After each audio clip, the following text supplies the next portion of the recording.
and our dear friend, poet, writer, orator, speaker, all kind of anecdotes I can, accolades I can give.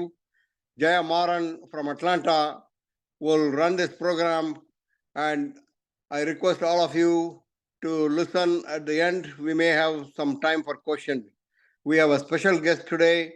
I'm very, very pleased to bring her in to our community and address us. Without any further time by me, I request Jeya Maran to start conducting the program. I welcome all of you. It is one of our achievements today. Let us enjoy and get useful information and follow. Thank you all very much. Periyar International is very proud to sponsor this program. Jeya Maran, the floor is yours. Thank you. Thank you, Dr. Soma, for introducing me very nicely. Thank you. I really appreciate this opportunity that you have given me. And I'd like to say good morning to everyone. Thank you so much for coming on a Saturday morning to hear about women empowerment.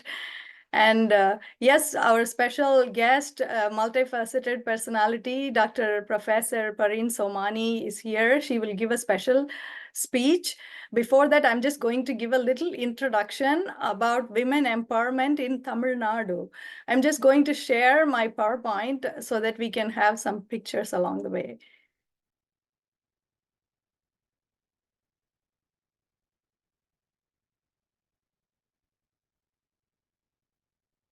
Can you all see it?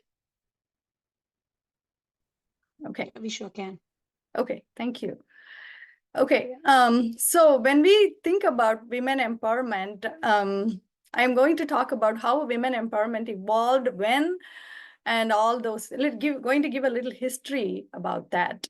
So when we look at American history, we can see that social reformation and slavery ended in northern states first and then only in southern states. So there is a kind of thinking like social reformations and the modern thoughts comes to northern part of the country first and then to the southern part.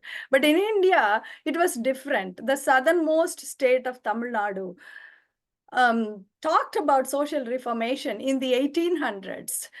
Pandit Ayodhi Dasa, he was one of the pioneers of this social reformation. He talked about women education, remarriage, equality in the 1800s.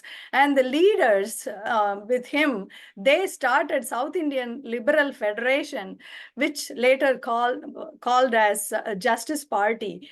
When the party came to rule, what the party did was all these reformation thinkings, they made them into laws to benefit the people. So, in America, women got voting rights in 1920, but in India, in Madras presidency, women got voting rights in 1919.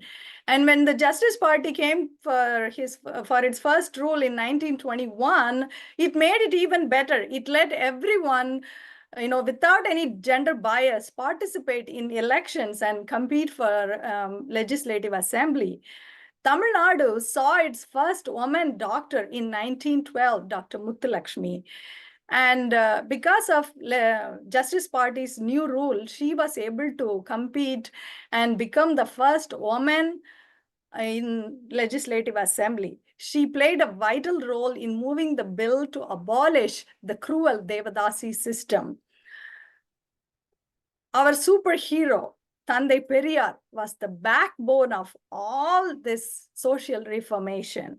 He fought against casteism, untouchability. He taught us how to gain self-respect. Self-respect movement began. He questioned everything that was considered sacred. Manusmriti, Mangal Sutra, virginity, childbirth, marriage. He questioned everything. He said if it was sacred, why is it only imposed on women? Why not men? He asked those questions.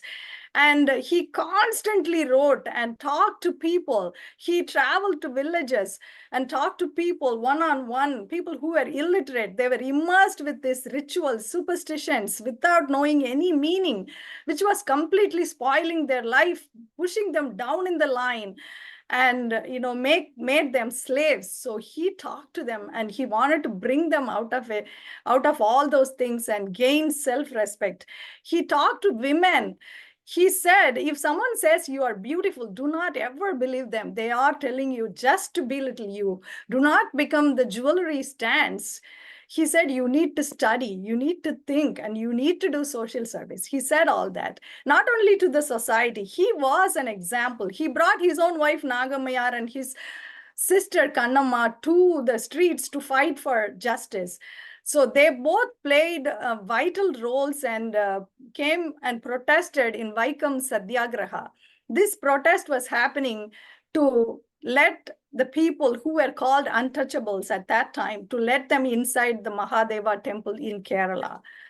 So he was being an example of all his preachings. He supported self-respect marriages. He encouraged it. Self-respect marriages was happening. Like how it happened was like with no rituals, with no priest, with no Mangal Sutra. And the marriages were happening in a very simple way. So he encouraged that. He also encouraged remarriages, widow remarriages, because during those times, there were like about 26 lakhs of women and little children who were widows. Even 600 one-year-olds were widows. So the remarriages were needed, and he encouraged it. And he also fought for property right for women.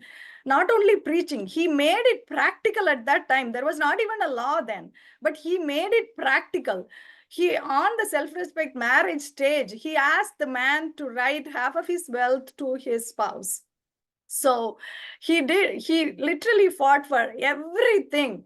And those days, a lot of self-respect conferences and women-only conferences were happening. These conferences were organized and conducted, led by women completely. And women were keynote speakers of these conferences. In one of the conference, bunch of women, they joined hands and they gave him the title of Periyar, which is the meaning is the great person. Periyar meaning great person. And we also fondly call him Tandai Periyar. Tandai means father. Why we call him Tandai? This is the explanation I have. Even our own biological fathers, they wanted us to listen to them. They did not want us to think for ourselves. But Periyar wanted us to think on our own and make decisions for ourselves. That's why we fondly call him Tandai Periyar. When you meet a Tamilian, notice their last name. We Tamilians, we do not have our caste names as last names. And Tandai Periyar was the main reason for that. He, during those days in 1920s and 30s, having a caste name as the last name was very common in Tamil Nadu. And even Tandai Periyar had it like that. His name was Mr. E.V. Ramasamy Nayakar. And he boldly removed the Nayakar part from his name in his magazine Kudiyarasu when he wrote the articles. And since then, we started removing our caste names as last names also. So this is what Tandai Periyar did for, through the self-respect movement for women empowerment. He brought us all the way here. Now, where do we have to go? For some reason, it is always told even today, freedom is given to women. Education is given to women. I object. Freedom is our birthright.